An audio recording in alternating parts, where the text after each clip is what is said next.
আল্লামা সাঈদী রাহিমাহুল্লাহ কোরআন প্রতিষ্ঠার পক্ষে যদি হাত না রাখতেন, উনি যদি জামাতে ইসলামী না করতেন, আমার মনে হয় না কোনো জালিমের বাচ্চারা তাকে 13 বছর জেলখানায় দেখে চিকিৎসার নাম করে দুনিয়ার থেকে বিদায় করতে পারত। জালিমরা বারবার অফার করেছিল, শুধু আপনি জামাতে ইসলাম প্রকাশ্যে ঘোষণা দিয়ে ত্যাগ করেন, নতুন একটা ইসলামী দল করেন, রাষ্ট্রীয়ভাবে যত সুবিধা দেয়া দরকার আমরা আপনাকে দেব, কিন্তু শর্ত একটা, জামাতে ইসলাম ত্যাগ করা লাগবে।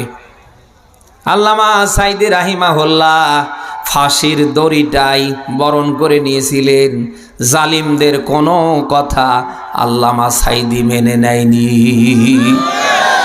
আমাদের ইমাম আজম আবু হানিফা রহমতুল্লাহর জীবনী পড়েন।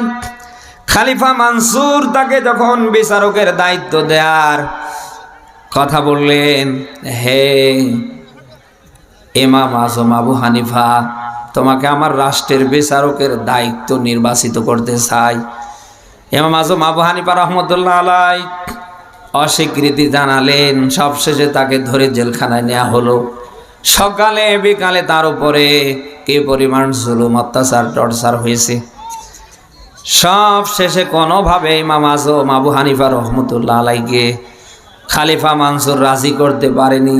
সব শেষে জেলখানায় তারে বিষ পান করে দুনিয়ার থেকে বিদায় করেছে। আমাদের ইমাম আজম আবু হানিফা রহমতুল্লাহ কত বড় একজন আলেম, আপনি কি টের পাচ্ছেন?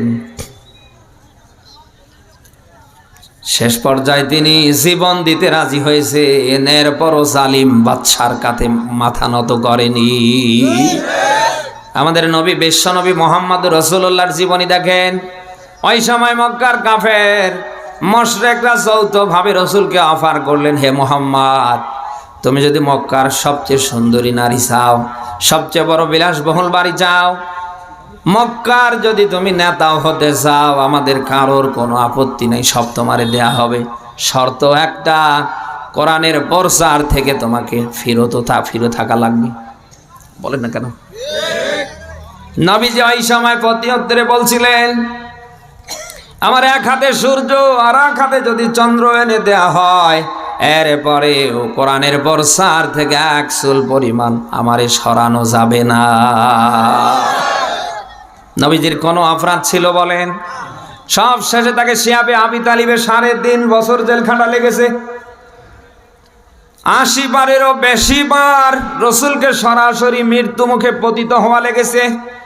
যে নবীর কোনো অপরাধ নেই, শুধু কোরআনের পথে থাকতে গিয়ে বারবার মৃত্যুর মুখে পতিত হওয়া লেগেছে।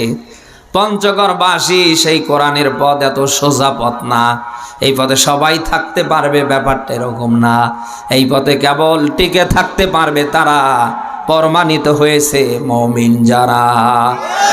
আর ছিটকে পড়ে যাবে কারা? প্রমাণিত হয়ে গেছে মুনাফিক যারা।